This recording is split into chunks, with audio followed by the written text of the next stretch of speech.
Welcome to the Permanent Lifestyle Podcast, your home for positive, informative, and life-changing conversations and content. And as always, our podcast is hosted by William Schultz. We hope you enjoy today's episode. All right, everybody. What's up, all my positive people? Welcome to the Permanent Lifestyle Podcast, your home for positive, informative, and life-changing conversations. I am your host, William Schultz, and I am extremely excited, humbled by today's guest. I have the amazing, talented Mrs. Georgia Fort here to talk to us today about the relationship between government entities like police and the media. Georgia has worked in the media, started off her media career as an anchor, as a journalist in various different parts of the country. She's also a film producer, a community activist, and she's made some time to come sit down here with me today. And I'm truly fortunate to have her on here today. So, Georgia, I want to say hello and welcome you to the show. Thank you so much, William. It is a pleasure. Thank you. All right. So, how I met Georgia. So it was kind of strange. I actually heard about Georgia before I ever met her. I was actually in a relationship with her cousin, and she kind of told me that, hey, I have a cousin that's in the news and all this. And I was like, oh, wow, really? And so then I have a video and photography business, and I think it was a little over about a year ago today, I think. Definitely pre-COVID. I was doing a photo documenting I was doing event photography, documenting an event that you were speaking at for the YMCA. And that was the very first time we had met. And we both joined the Eastside YMCA board, and we just started connecting there and doing some projects and just kind of keeping in touch with each other. So that's how I know the amazing and talented Mrs. Georgia Fort. And, I'm just very happy that I've been able to meet and connect with you. Likewise. The work that you're doing is so needed and impactful. Thank you. All right. So today, we're going to talk, like I said earlier, we're going to talk about the relationship between government entities and the media and kind of how they feed and play off each other and how that impacts the way the information is distributed to the general public. But before we get into that, I think it's important that we establish, who you are and kind of what your background is. So as I know, and maybe some of the people out here know, that you were a news anchor. You were also a journalist. So, tell us, how did you get started into the news media world? For sure. I actually got started at 89.9 KMOJ. Oh, wow. I rolled in as an intern while I was in college. I went to college at University of St. Thomas. Actually had a radio show there too, and kind of just fell in love with, being around music and opening up the airwaves and, engaging an audience and asking thoughtful questions and just really spearheading conversations that were not happening in other places and connecting with community. And so I started my career, in radio. KMOJ played a huge role in my development and my ability to be a broadcaster.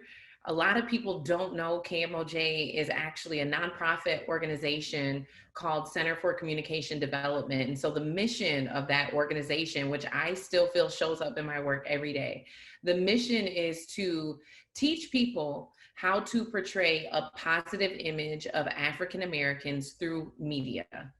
And so I still feel like I do that to this day. And so when I worked at KMOJ, I really focused on portraying African Americans positively through radio.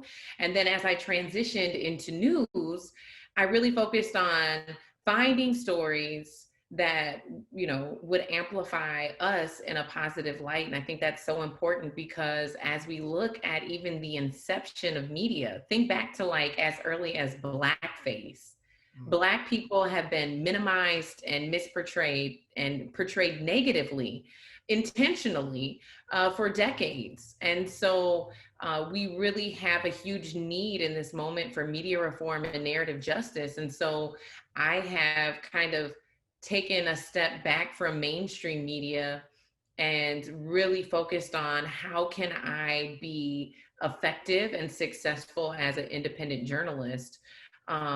Just to give some context, also, as a biracial woman who strongly identifies with her Black heritage, during my days in mainstream media, you know, I faced hair discrimination. I could not show up to work with my hair the way that it looks today because that's not how I showed up on day one.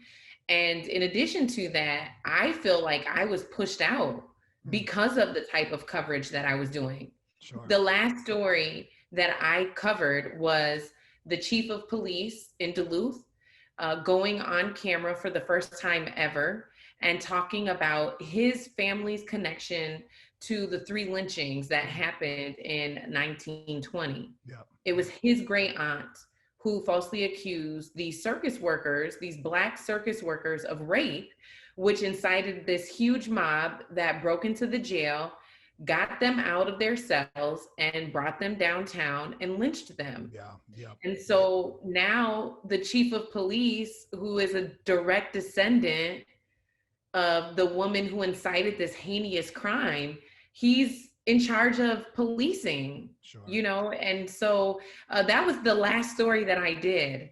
When you, And I'm sorry, when you had made a transition, because you're talking about your mainstream experience there. You started at KMOJ. Can you kind of share with the audience how you made the transition into mainstream? Like, what's that process like for somebody who's just kind of working at it? And for those of you listening in different parts of the world, KMOJ radio station is a small community radio station that's in a predominantly Black neighborhood that plays predominantly Black music and talks about predominantly Black topics, things that affect the Black community, our community. So that's where Georgia was saying when she said she started at 89.9 KMOJ. That's the context there. So kind of talk to us about, because I wanted the audience to kind of get an idea yeah. of like what you went through as a person, as a woman of color. How did you go from KMOJ to getting into a role at what you would call a large media corporation, and then talk about some of the stories you were talk a little bit about the kind of stories you were covering there, like courthouse stuff, things of that nature. Oh, yeah, for sure. So when I was at KMOJ, I really wanted to stay in Minnesota. I never really wanted to leave, but the experience that I had obtained there was not substantial enough to the mainstream media stations here to hire me. And so I had to look out of this state if I wanted to stay in media, especially media or radio that played urban music. And so I ended up landing a job as a co-host of a morning show, Foxy 105 in Columbus, Georgia. And, you know, left, I was a single mom at the time. And so it was a huge leap of faith because I had never been to Georgia before, Yeah, let alone Columbus, Georgia. I never even, like, I knew of Columbus, Ohio, but I never yeah, even yeah, knew that yeah. there was like a Columbus, Georgia. So it was a huge leap of faith, but I really wanted more. I wanted to be able to stand on my own 2 feet and provide for my child. And so uh, took the leap, went out there. I think I worked there and did just that one job for about a year. But anybody who knows me knows I always keep a side hustle. I always got a lot going on because I'm trying to level up. And I think that the key to being able to retain wealth and pass it on to our children is only going to come through hard work.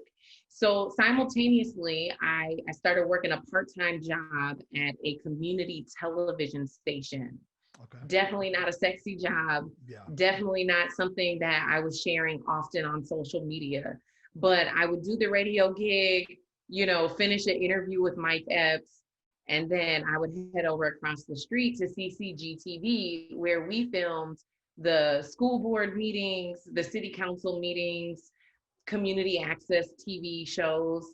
And what I was able to do was learn the skill set of filming and editing, and then take that to create a television reel. Yeah. Um, in addition, I also had a website, georgesjuice.com, that I was marketing when I wasn't on air.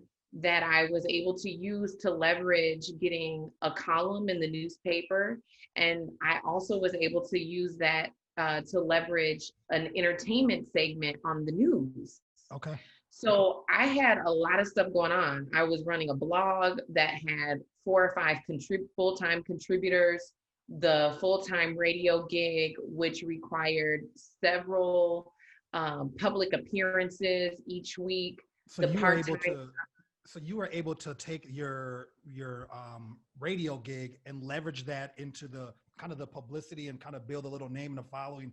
But on the yeah, download, the whole time you're kind of doing these community news things where you're kind of building up your your news and more another skill your set. journalistic. Okay, okay. And I Yep. think that's important for people listening out there is that so many people get stuck in this box and what you find with people in any industry that are successful, they tend to think outside the box and do the extra little things to get ahead. So now Yeah. here you are, you're grinding, you got a whole bunch of stuff. You're now you're building a name for yourself in Columbus, Georgia. Tell us how you got then, how you get the gig with the news channel down there, and what your role was there.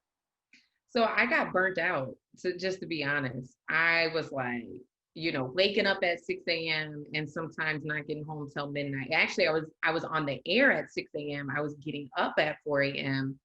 and to work by 5 a.m. for the morning show and not getting home some nights until midnight. So I was burnt out and the revenue wasn't there for all of the different things that I was doing. And so the goal at that point was to transition into the Atlanta market, to be honest. Okay. I had an interview with Ricky Smiley before he hired Claudia Jordan. And so he ended up going that direction because I think he thought that having someone who was on like Real Housewives of Atlanta would result in more ratings. Sure. But then he ended up getting a radio person who actually knew radio because it wasn't effective. But so I didn't get that. I auditioned at V103. I didn't get that. And so I just got to a point, William, where I was like, what am I doing? I'm going, going, going. And I just started to feel like that gerbil in the ball that was running, running, running and wasn't going anywhere. And so my contract was up. They were going to renew it, but I was, thinking about that. My lease was up. My daughter, her school year was ending. And so I was like, well, this might be a good transition point. And so I brought my daughter home that summer, for she could stay in Minnesota for the summer. And I put my notice in at my apartment that I wasn't going to renew my lease. And I told my job that I wasn't going to renew my contract, despite what type of offer they made me. And then I put my 2-week notice in at my part-time job. So everything ended like almost on the same day. Yeah.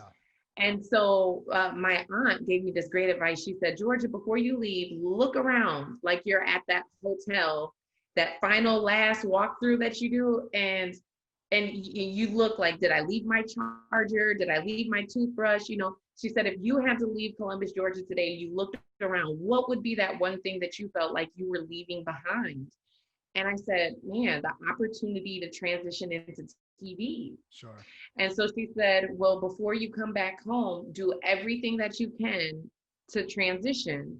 And so on my last day at the radio station, I remember pulling into the parking lot and I was reading this daily devotional by Joyce Myers called Confident Woman. It was May 5th and it said, God will provide. And I was like, oh, okay.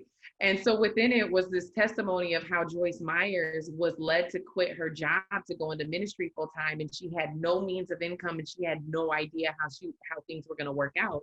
And so as I worked my last shift, everybody thought I was crazy. They're like, wait, so you're a single mom? You don't have a job lined up? Like, are you going crazy? Because I had put all my stuff in a storage unit. They're like, what is your plan? And so I'm like, look, it's just, I got to walk by faith, not by sight. I know it looks crazy, but something was it just was like this urgent push to move into my purpose. Yeah. And so, I finished my shift, and like 5 minutes after I finished my shift, I got a call from Reggie Rouse, who's the program director at V103. And he was like, yo, I have a part-time job for you. And I was like, that's dope, but I can't live on a part-time salary. So let me think about that. I was like, give me 48 hours and I'm going to get back to you. And so what I was planning, William, was I had already been working. I had updated my resume. I had connected with one of the anchors at the local stations. I came in and I did a kind of like a run through of Sure. an A block. So I had footage of me anchoring on set, and I had covered about 4 or 5 stories independently through the community TV station that I was working for. So I put together a reel, and that's what's needed when you apply for a job as a reporter. Yeah. And so the next morning, I woke up at 9 a.m. like I had a job, and I sent out that reel and that resume to all the stations. And I said, listen, I am no longer with the radio station. I will only be in the market for 2 weeks. Yeah. I'm interested in working for you. If you're interested in employing me, let me know soon, Yeah. because otherwise, if I don't get employment, I'm leaving the market and returning back to Minnesota. And by the end of the day, I heard from all of the stations, and within 48 hours, I had an offer.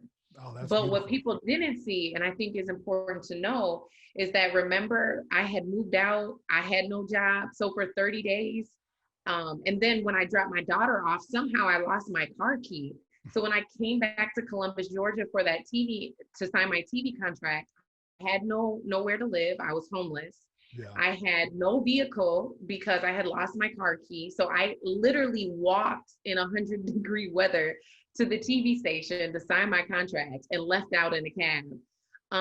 And so yeah, I was homeless, unemployed, with no car for about 30 days before my job in TV started. And I just felt like, God humbled me. And he was like, this is not you. Like, this is me positioning you Yeah. to fulfill a purpose that's Yeah. greater than you. And so a lot of my work in news reflected that. Yeah, I was on at 5 o'clock every day, You were but on I at was 5 o'clock p.m. for the yep, Columbus station. Okay. yep, Okay. yep. But I was praying with a lot of those moms, who had lost their children. Some of them to violence, and it was a ministry to me, For to sure. meet people often on their worst days. And so that those 30 days of like no house, no car, no job, You could it connect prepared with me. those people, huh? You could connect with Yeah, them. and Yeah. honestly, because I didn't go to school for broadcasting, Yeah. Yeah. so I spent 30 days praying, like, God, please be Yeah. my teacher. Teach me how to do this job, because I didn't go to school for journalism. So you had mentioned that you started doing court reporting. Could you talk a little bit about that? Yeah. Yeah, I did. I covered probably about a dozen murder trials. Even though Columbus is a smaller market, it has a high crime rate. And so I remember vividly there was one that was pretty intense. It involved, I want to say, maybe 4 or 5 defendants, young Black men who were accused of going on this 2-week crime spree, which included stealing cars, robbing businesses, robbing homes.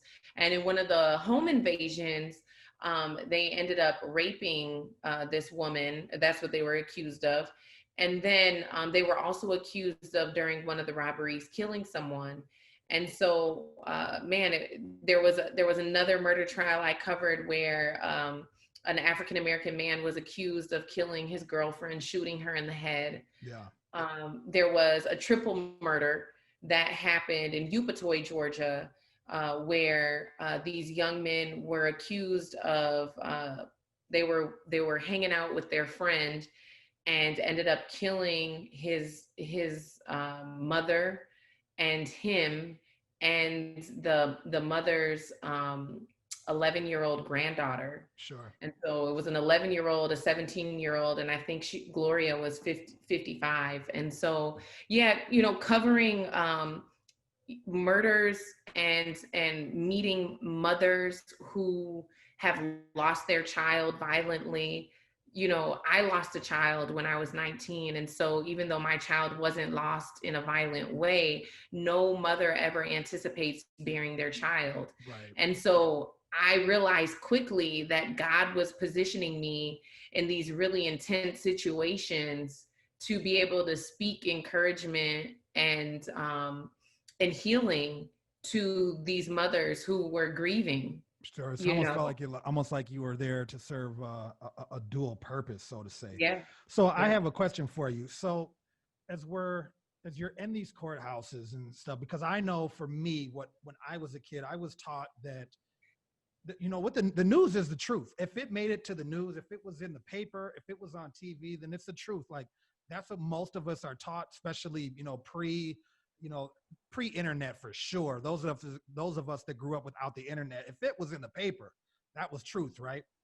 And I'm sure that as you were coming up, you probably, before you got deep into the news world, that you probably felt everything was on the up and up. But so because we're kind of, our topic is going to morph here now into the relationship between government entities and news media. What was the first incident that you saw that kind of opened up your eyes and said, "Oh, whoa, wait a minute, this isn't really what I thought it was. Maybe there is some kind of weird, something's a little inappropriate about this relationship and how the information is distributed." Yeah, for sure. The first time I realized that something was a little off, I was covering an officer involved shooting. And I'll refer to the man who was shot as the victim. However, you will never hear media refer to the officer involved shooting person who was shot as a victim. He's the They just perpetrator. don't call them the victim, right? Yeah, yeah. And so I was told, I received a tip. I broke the story. I had the exclusive. I had the story before anybody else in the market. And so the follow-up, there's always a follow-up, right? What is the development on the story? So now everybody knows an officer shot somebody. Now the next day, like, how can we get more information? So when I go into the newsroom, everybody wants me to go find out what type of criminal history that the victim has, which of course is a Black man. And so me being the person who always wants to try to portray African Americans positively, I'm like, well, he just got shot by the police. Why does his criminal history matter? You know, but that's my job. This is what my superiors are asking me to do. And so I'm like, well, I'm supposed to be unbiased anyways. So that's cool. I'll go find the victim's criminal history, but I'm also going to go find out how many complaints and what type of complaints have been filed against this officer. And so they're like, okay, cool. So I go down, there was a place in the government center that you had to go to get like somebody's criminal history. And then in order to get the history of complaints filed against the officer, you actually had to go down to the police station, yeah, which is a little intimidating, yeah, being a biracial woman. And I'm like, hey, yeah, I'm here checking up on those officers. And so they already know what's up. They know I'm a journalist. They know I'm there getting information to put in my report. And the chief of police, kind of gives me a look. Who's so wait a second, you went down there and you're talking to like a clerical person, I'm guessing, and then somehow you're now interacting with the chief of police? Yeah, because he knew, like I called in, okay, and so I had to physically go pick up the complaints. There was like it was actually 12 pages of complaints. Okay. And so it's a little intimidating, when you're challenging the status quo in that way. And so I go back to the newsroom and I'm like, yeah, I got Buddy's criminal history, and I also got 12 pages of complaints against the officers involved in the shooting. And 4 of them are racial profiling complaints. And on top of that, not just because now when you think about complaints, that could just be somebody who, got stopped for a bag of weed and got pissed off and came and said something. So how credible are these complaints? Was there any discipline that happened? And so now the validity of these complaints are being questioned. And I said, well, hold on now. I have some other things that make me believe that these complaints are actually valid. Yeah. I said, when I walked out of that police station, a Black officer chased me down and said, I just want to shake your hand and personally thank you for doing this story. He said, because that cop is racist and he's been racist. And as a matter of fact, when I got back to my desk, I looked at my Facebook and I had an inbox from a retired white officer who said he worked in that department for 20 years and that was actually the guy who did the shooting was his partner for many, many years. And he said, I saw him on several different occasions discriminate against Black people and pull Black people over for no reason. Right. And so, With yes, impunity too, right? Like he can just yes. do it. Yeah. And what, And so I had confirmation that all of this information was solid, right? Do you know that multiple white colleagues, including my superiors, refused to allow me to include and not even, the hearsay, but the actual facts that there were 4 racial profiling complaints against that officer. They omitted that information for my report. They did not allow me to go on the 5 o'clock news. And their reason was that the GBI released the footage, the body cam footage of this shooting, and that they assumed, based on what they saw in the footage, that the shooting was justified. And so why should we incriminate the officer and piss off the police when we depend on them for so much all right. information? And there it is right there. Right. So let's move on to that subject right there. Before we got on air, you had mentioned that the police have what information officer, correct? Mm-hmm. A So public information officer, public PIO. information officer. All right. And so let's talk about that because I think this is where the real crux of what we're trying to get here. Because our goal, I know my goal and your goal is to get information out there to the public. So you guys understand that when you're watching the news and you're seeing the news and you're seeing these stories reported, especially in controversial cases like George Floyd or Philando Castile, their information is not always given to you straight. And we're going to talk about why. This is where we're going to talk about why. So here, and you had touched on it a little bit before we started recording, and that the relationship between the police and the journalist is a relationship where they kind of need each other. So let's talk about that public information officer, and let's talk about how it's really very what's the word I'm looking for? Unlikely for a media entity to ruffle the feathers of a police department. Yeah, because when you think about news and you think about reports, right? So let's say you heard some gunshots and you turn on the news or you go to a news station's website to see like what's going on. 9 times out of 10 is going to say, according to the Minneapolis Police Department, a 34-year-old man was shot on the corner of 34th Street and Lake, Yeah. right? Yeah. But it's always going to be like, according to the Minneapolis police, according to the fire department, according to, it's always according to, right?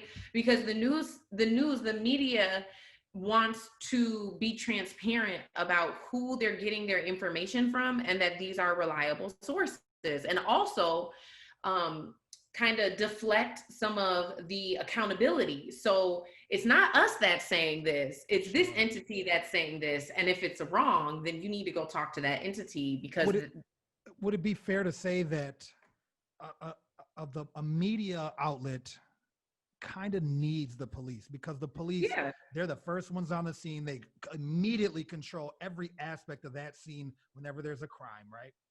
And but what's wrong with that? And yes, they do need them. But what's wrong with that then is then who controls like the objectivity of journalism? Who controls, the narrative? And how can the narrative be unbiased when you're always counting the police's narrative as facts?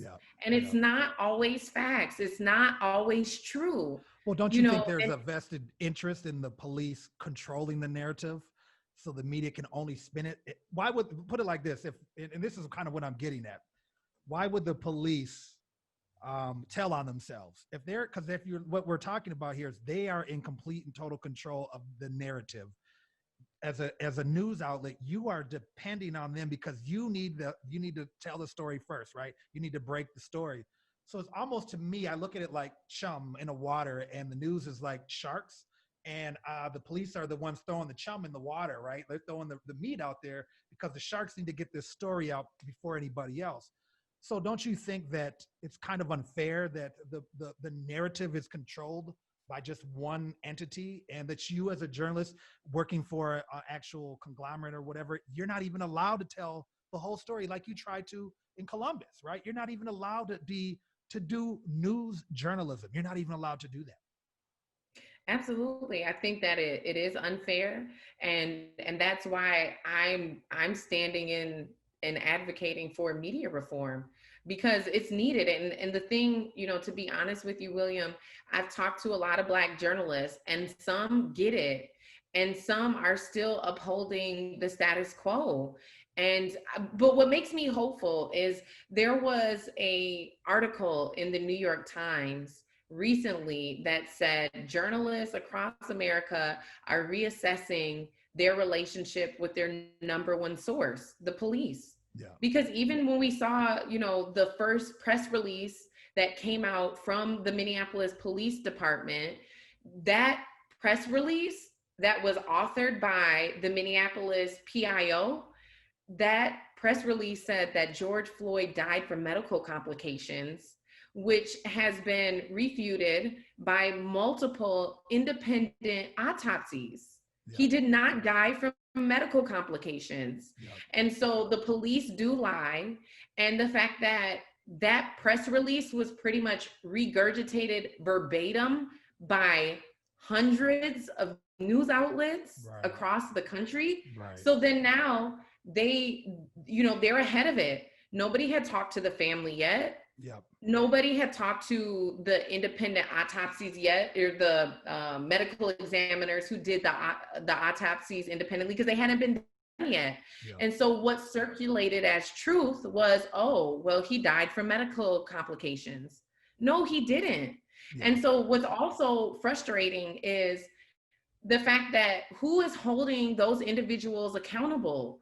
That press release that circulated is it's still accessible. You can Sure. still pull it up and you can still see who wrote that press release. Yeah. Why is that person not fired for lying? Sure. Why is that person not held accountable even by the media for lying? Yeah. And like where was the follow-up after the independent autopsies were done and we found out that George Floyd did not die from medical complications? Where was the report that went back and said, actually, in contrast to what we originally reported, this is not true? Yeah. You didn't see that. You didn't see that. Georgia, I have a question for you then. Why is it so important for media and government entities to work so closely together? Like, why do you think that they want to control the narratives, and what is the deal with this relationship? I don't fully know the answer. I can make some educated assumptions, but I don't fully know the answer. I think that, media is a business, and I hate to say it, but if it bleeds, it leads. Yeah. That is the motto in mainstream media. Unfortunately, a lot of the feel-good human interest stories don't get as many clicks. They don't get as many views. And so they're in the business of views and clicks. Yeah. If they have a bigger audience, they can sell that to their advertisers. And so they're not interested in doing stories that don't cause conflict and controversy, and they're not interested in doing the stories that aren't getting the clicks and the views, because they don't make money that way. Right. We know that these corporations are profits over people all day long. Right. And so when you really dissect the relationship between the media and the government, I think that the media has been distorted because it's emphasizing on what it can do to drive viewers, what it can do to drive clicks. And I think that, mainstream media has lost its objectivity because it has, thoughtlessly depended on government for information without thinking of it critically. When the police say something, when other government entities like the fire department or any other city-owned entities, when they say something, the media 9 times out of 10 believes it as facts. They don't Right. question Right. it. Yep. They don't try to find a second source. They just believe it, and they report it usually almost verbatim. Yeah. And so that is really scary because it's not always facts. And I'll give you another kind of soft example, right? Okay. During the riots, during the revolution, during the uprising after George Floyd was murdered, we did not hear any of the media reporting on the white supremacy groups that were inciting fires and escalating peaceful protests into riots. We didn't hear about that until after it was all said and done. Well, it was Why? honestly, sorry to cut you off. I was going to say there were people like us that heard about it through Snapchat, through And that's the Unicorn thing. Riot, through social media And because it that's was, the thing. yeah, That's the thing. But journalists, 9 times out of 10, are not going to believe or report what a Black person says as facts without source checking, double checking for accuracy with someone else. yeah, And so you can't just take somebody on the street's word for what's happening. A government entity has to verify it. So once, the FBI is like, hey, we have intelligence that there were in fact, Boogaloo Boys and other white supremacy groups hanging out that were agitating these protests and arson. Most of the fires that you look were done by professionals. And as they started releasing the surveillance, you started to see that 9 times out of 10, it was white boys that were starting those fires, not Black protesters, not Black community activists. And so, that's like another example where it's like, until the government says it, until the FBI, the police say it, you're not going to hear journalists report about it. But the community knew.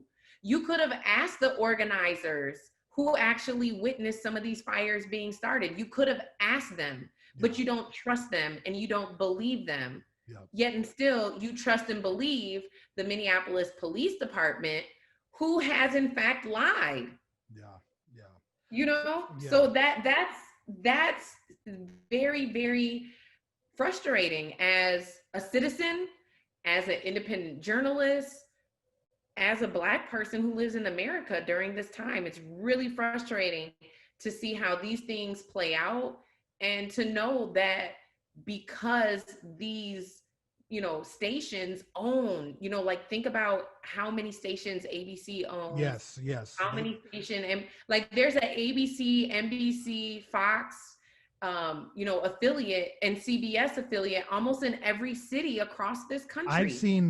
I've seen stuff on social media where they've taken clips and showed that like a Fox or a CBS News Yep. from like all over the country said the same The exact exact same script thing. about the same exact story. It's called The Wire. It's Yeah, called The Wire. yeah, So yeah, like if you're in Chicago and you want to talk about the wildfires that are happening in California, obviously you're not going to pay to fly your reporter to yeah, California to yeah, cover it. yeah, You're going to tap into the local network that you're affiliated with there, because they're covering it. yeah, And so you're not going to rewrite the story. You're going to pull the script. There's a wire. You can pull the script and pull the video exactly how it was aired and presented in California, yeah, and plug it in. yeah. And so that happens every day, every single day. You know, Producers all across this country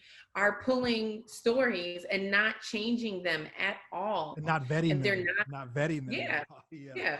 yeah. So one of the things that jumps out to me about this, because we lived it with the riots that we had here back in May, is that we got two different narratives. And before we recorded, I was telling you about there was a guy on a Facebook post saying, well, didn't the report just come out that George Floyd died of fentanyl overdose? And I'm like, no, man, that's what his lawyer put that out. But then the news reported it. The news stations reported it. And what we have here is we have two narratives. We have the one where people are getting it from, and it's usually, and we know it's 45, 40 and up to 65 retired people that watch the news. My kids are 19 and 21. They don't watch the news. What they do is they go on their phones and they find out what's going on just by searching hashtags and TikToks. So they get unfiltered, like, here's what's really going on.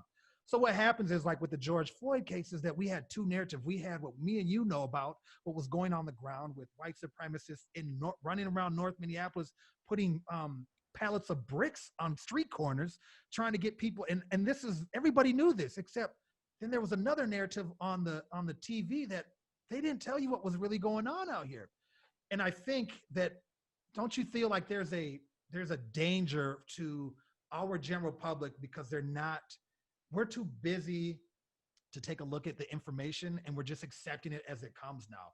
Do you think that it's, a danger to the public to just keep accepting the information that we're getting from our news sources?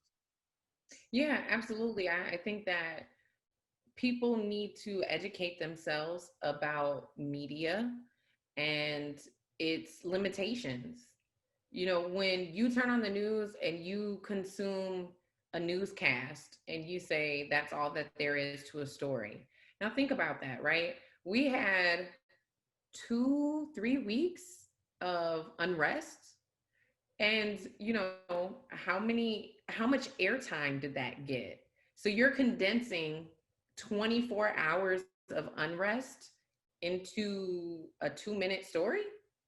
How can you possibly get all the facts in 2 minutes? It's impossible. You just can't.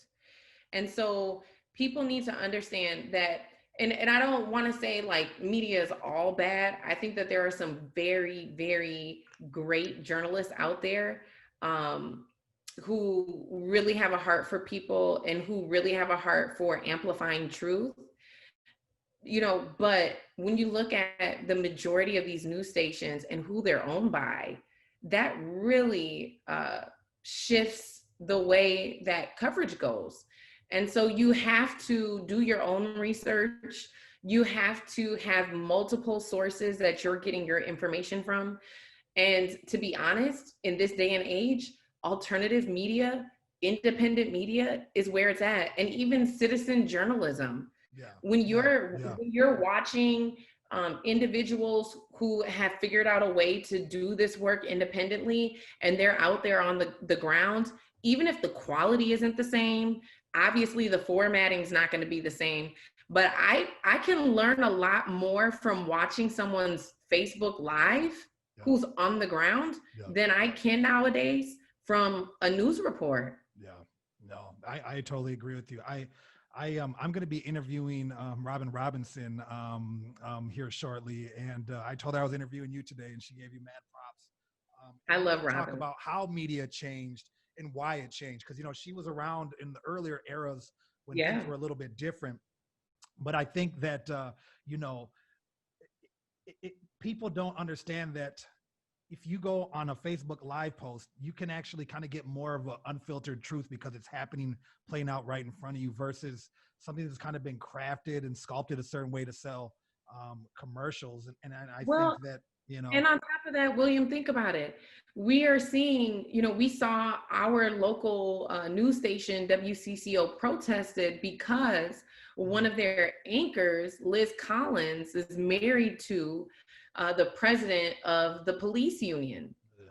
And as much as they try to say, oh, you know what, we didn't let her cover anything that was related to Minneapolis police. But why did you let her cover anything that had to do with police? Sure. Because I remember when the Philando Castile verdict came out, I was watching the news, all news stations. I had 3-4 different TVs on. I had my computer up. I was watching a live stream, and I was watching Unicorn Riot on my phone and comparing coverage. Sure. Because I'm also a student of the craft. Yeah. And so I wanted to see how all these different entities were tackling this huge story, right? And Liz Collins was doing team coverage on CCO. Reg Chapman was on covering the family. They had another reporter who had talked to the defense team, and then you had Liz Collins, who was out at the state capitol covering the protests that had started, Yeah. and she did like a 1 to 2 minute package and interviewed 4 people, and they were all white. And I was like I didn't even know she was married to Bob Kroll at that time. Sure. But I raised the eyebrow at her coverage. I was like, how are you out here at a protest about the shooting and killing of a Black man?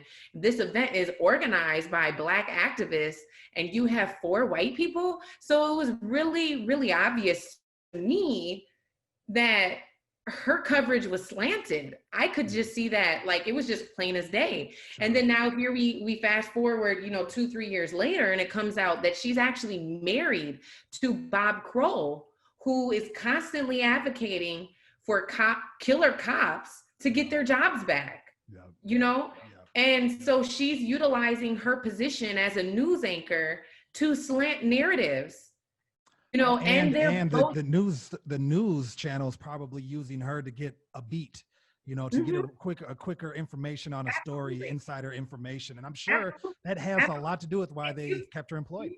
you think it's a coincidence that Bob Kroll is on CBS National now? Right. Right. How many people in Minnesota are on national news networks? Yeah. No, Come on. not many. Yeah, for sure. Well, let's Come move on. forward here because I want to talk a little bit more about what you have going on. You had mentioned, well, to wrap this segment up, this section up, could you let's tell us what people can do to find alternative ways to get their information? What can people do? Are there some websites, some stations out there? What do you suggest people can do to get maybe more of an unbiased opinion on terms of media? Absolutely. I would say Unicorn Riot is a great source. They're independent, horizontal, so there's no hierarchy, which means everybody who is a part of that organization are perceived as equals, and no one person has more power than another. Okay. And I think that having an entity that has that type of model when it comes to media coverage is really, really important. And it's growing. During the George Floyd uprising, there was constant live coverage of a lot of the protests. And when you look at it, really, they have taken a very non-traditional approach to reporting information. And so I think that would be a great place for people to start. And I contribute to them, and I think that a lot of the stuff that we've done has been groundbreaking. One of the pieces that we did and actually broke it before mainstream media was about the wrongful death of a man who was in custody in Beltrami County Jail. And so we were able to interview his mother and release the footage leading up to his death before anybody in this market. And, that I think helped spearhead the lawsuit that she was filing for the wrongful death, and raise greater awareness that it even happened, because it hadn't really been amplified by mainstream media. Yeah. Yep. And in a sense, it probably pissed mainstream media off too, because I think there was one reporter at one of the local stations who had the footage as well. And he was sitting on it because he wanted to use it for his sweeps piece. And so Oh, so you scooped him. we broke it first. I think he's a little pissed off about Yeah. that, but Yeah. his fault. So, well, you said you've done some contributions for Unicorn Riot. Let's kind of talk about what do you got going on. You're independent now. You're doing kind of your own thing. Tell us about what kind of projects you worked on. I know you'd mentioned the Unicorn Riot piece. So that was a kind of you did a documentary, Yep. right, about that, and about Rondo as well, the Rondo neighborhood. Talk to us about some of the projects you recently completed. Absolutely. So with Unicorn Riot coming up, actually, I will be reporting for them, during the March on Washington. So that's coming up this Friday. So I'll be doing that with them. As far as Rondo Beyond the Pavement, that was a piece that I did with SPNN, HSRA, and St. Paul Almanac. And so that really looked at the history of a historical Black neighborhood that was thriving, that was completely destroyed by the construction of Interstate 94. And, that is actually available on Amazon Prime now.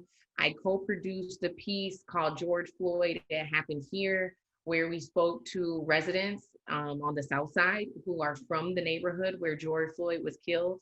I felt like taking that approach to the story was really important because I didn't really see a lot of Southsiders on mainstream media, and that's their neighborhood. And they have a different perspective about George Floyd than other folks do because that's where they're from. So that piece, we wrapped that piece up. That is out. It's a short doc. And then I am collaborating as an independent producer and an independent correspondent now with multiple media organizations and looking to launch my own platform as well. So it's a pivotal time. I've been kind of hopping around the last few years. I was getting to the point where I was sharing how I got out of news, and it wasn't that I wanted to get out of news. I actually loved my job. But I wasn't given maternity leave when I was 9 months pregnant. And so I was actually fired at 9 months pregnant, legally, and that kind of opened my eyes to not just some of the discrimination that women still face, but that Black women face, and how there is a huge need for media reform. Media organizations typically, like NPR did this study, William, that shows 80% of its sources are white and 70% of its sources are men. So we're rarely hearing from women. We're seldomly hearing from BIPOC communities. Then when you look at the newsrooms, they're newsrooms have less diversity than any other industry, you know, across the country. And it really shows up in the stories that are told, and it really shows up in the lack of context and the lack of compassion. And so I am confident that being in a space where I'm able to utilize my skill set to amplify stories that are not controlled by mainstream media. Sometimes they'll be published in mainstream media, but because I'm not employed for them anymore, they can't control the narrative of the stories that I tell. And so I'm committed to changing. I'm sorry. What about the you missed one, that massive interview you did with Benjamin Crump, the attorney for George Floyd and so many other Black men that were murdered at the hands of police. How did you tell us about that? How did you land that gig? That's amazing. Yeah, so I've had a partnership with a creative here named Uzama. He owns his own creative companies, and he and I have been working together on a couple of projects. And he actually works with Benjamin Crump when he comes into town. And so I was able to connect with Attorney Crump and do an interview with him, a one-on-one sit down, something that no media entity has been able to do. I've never seen that. That was awesome. Yeah, he talked to me about the Kelvin Horton case, but he also talked about the significance of the time that we're in. And after the camera shut off, we were able to walk with him over to the cemetery, the Say Their Name Cemetery. It's an art installment, which it looks like a cemetery. There's all of these grave markers for people who were killed by police or people who were killed because of their race. Emmett Till has a marker there. Trayvon Martin has a marker there. And what was so, it just kind of gave me chills because Attorney Crump, he walked through there and he's represented almost at least half of those families. Wow. And so he's at the center of a lot of these cases and helping these families navigate. And so that was a pivotal moment, for me in my career to be able to sit down with him and do that interview. And I had a couple of news folks who reached out and asked me, why don't I reapply? And, why do I want to work for a company that is being protested by the community. Why do I want to work for you now? And I wasn't good enough for you 2 years ago. You told me Yeah. I didn't have enough experience, Yep. Yep. and so I wouldn't mind having a segment if I can control the stories that are being Sure. told and how they're Sure. being told. I Sure. wouldn't mind contributing content that I create, that I control, but I'm not going to work for these people. Yeah. I just don't think that as a storyteller, it's in my best interest. And I don't think that it's in my community's best interest. Yep. No, and you know why you're rolling right now. You're covering a march in DC. You interviewed Big Fish, with Benjamin Crump. So I mean, it's always, you know how haters are. They always want a piece of you when you're doing well, but they don't want anything to do with you. No one was reaching a hand out and saying, wow, we saw how talented you are. Yeah, you don't have enough experience, but we think we can cultivate you. But now you're doing your own thing But and you're showing them I don't need you, and you and know now what, they want William, though, now they want you. I wonder about the you don't have enough experience because this is market 15. I got a job offer in Charlotte, North Carolina, which is market 20. That's pretty much the same. Sure. When Sure. you're talking about radio and news, you have top 100, top 50, top 25, and top 10. Okay. So Charlotte and Minneapolis are both top 25 markets. Sure. They're It's very similar. The difference is I have sources here. Yep. I have no sources in Charlotte. Sure. So how can they want me in Charlotte where I know no one, but they don't want me in my hometown where I have great relationships with community leaders You here? well, you Great might tell the relationships. truth. You might tell the truth here. They don't want that. Yeah. And so, and what I found out also is that they have a couple of employees on staff who are still in college, who have no degree and no experience. Sure. Yep. Yep. How? Yep. So Very, they very have true. enough experience, but I don't have enough experience, and I've been doing this over 10 years, 2 Emmy nominations. Come on. Yeah. No, it's the color of my skin, and it's the type of stories that I'm doing Yeah. that Yeah. they don't want no part of it. And it's cool. It's fine. No, And because then there's so something better out there for you. There's something so much better out there for you that's going to come your way soon because of what you're dedicating yourself and doing and all that work and all that grind that you put in when you were in Columbus, Georgia, just trying to get on. All of it's, I'm getting goosebumps just talk about it right now. All of it's going to manifest here shortly because the time is now. The stories that you've been telling your whole career, they're the stories that people want to listen to now and are open into listening to now. So I think that I think the future is just as bright as the sun for you I as we move forward. So let's wrap up here. Tell everybody where they can find you at and where they can connect with you on social media.